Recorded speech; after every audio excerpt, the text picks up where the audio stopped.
We've got a crazy funny Asian, Ken Jeong. Hello. Hello, thank you for having me. I didn't recognize you without the tracksuit. Got it. Papa Go's tracksuit. And the pompadour. How fun was, Like 2 words, like Asian Elvis, just kind of going on with that. And John Chu was just very, he had this idea of me playing kind of Papa Go, and he showed me he had a board, like a little storyboard of my character, and I was dying laughing. I was like, this is like perfect. So really, all the credit for Mary, the incredible costume designer, but John is all credit goes to him. And the choice to have him just use your accent, was that something that you wanted? Was it? It just kind of came together like very much just organically. I think that it was like people. I was pleasantly surprised to see how kind of loose John was. I mean, he was very trusting of me and Aquafina to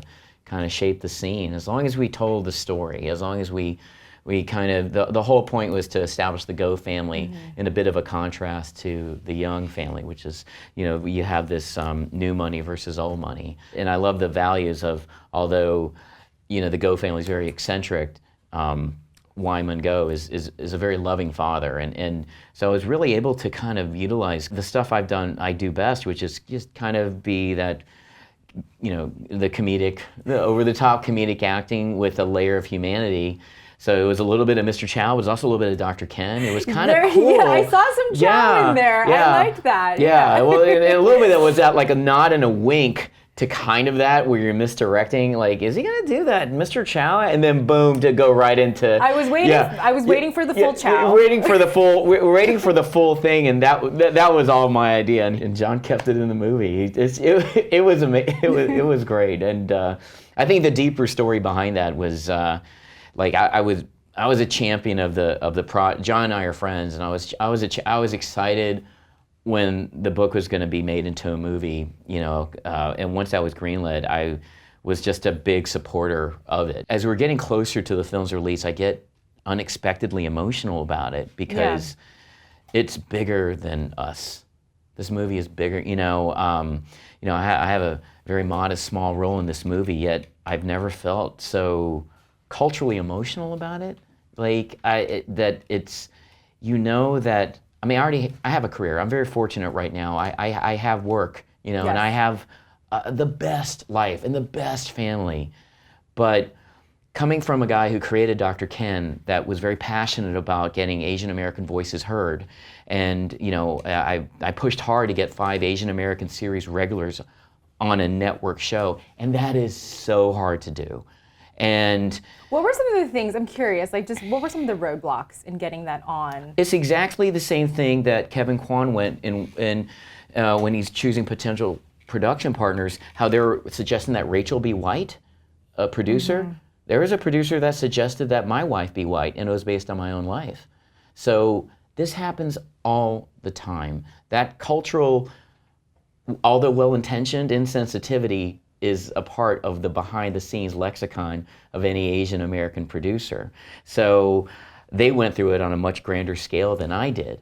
But it is one of those things that we're all united as brothers and sisters. And so when I'm emailing John from the set of Dr. Ken going, look, man, I just so rooting for this to happen, doing it as a peer. Yeah. And then when John asked me to be a part of it, I literally was like, brother, I'll do whatever you want me to do. Yeah. And if I'm not in it, that's fine too, because it's just one of those things where it is. It's moving. This moving, it's hard. It hits you right. Yeah, it's really hard. It's really hard to describe if you're not Asian American. That is true. Like how emotional when people watch this.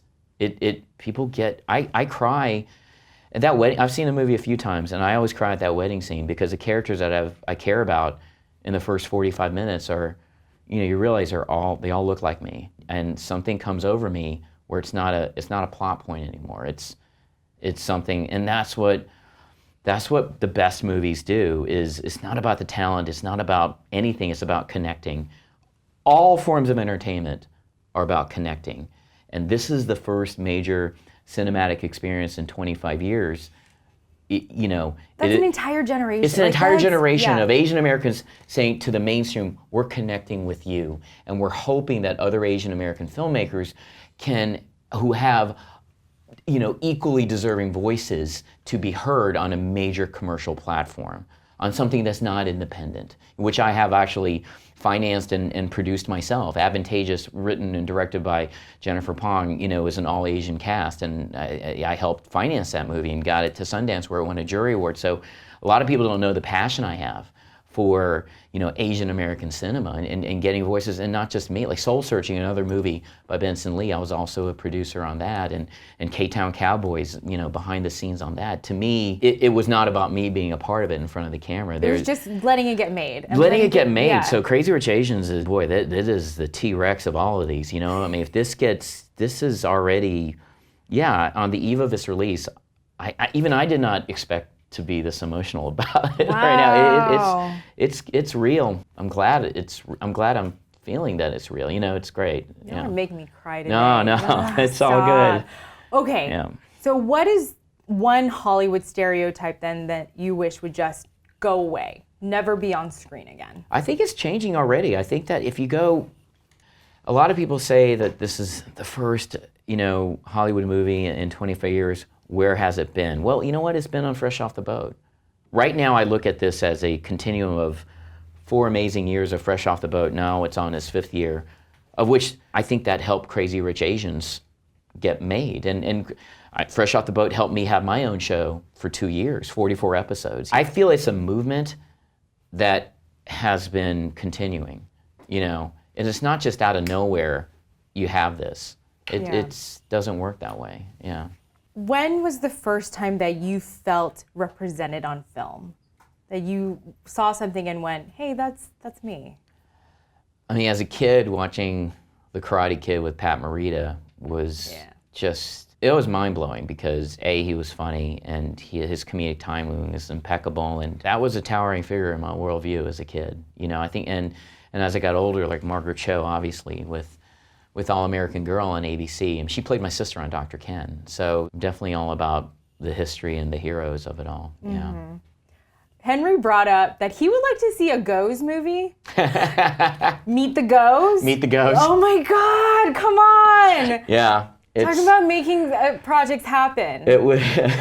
There was always jokes about that on the set because of the chemistry between like Nora Aquafina, who steals the movie, and myself. I play her father. It's You're Papa Fina. Papa Fina now. That's right. On the internet. Can you rap like her? No, I can't. No, Aquafina. That doesn't run in the family. That doesn't run in the family. No. Aquafina is. I find myself in. It's also extended into real life when I read about her on Ocean's 8 or when she's booking, another movie or a pilot. I'll text her all the time and be like, I have this, I'm beaming with pride. Like I'm her real father. It's like I'm just so genuinely happy for her. And she's really a comedic relative, really, because when we're on set, this is the first time I'd met her or worked with her, and we were on the same page comedically from the get-go. We just took off running. And we could just read each other's minds. It was, so to do what I do best, kind of in these comedic scenes, and that's kind of my specialty, but to do what I do best in a movie that's already like impactful, it's a dream on top of a dream in many ways. Yeah. 2 more movies? You think it's gonna happen? Fingers crossed. Fingers crossed.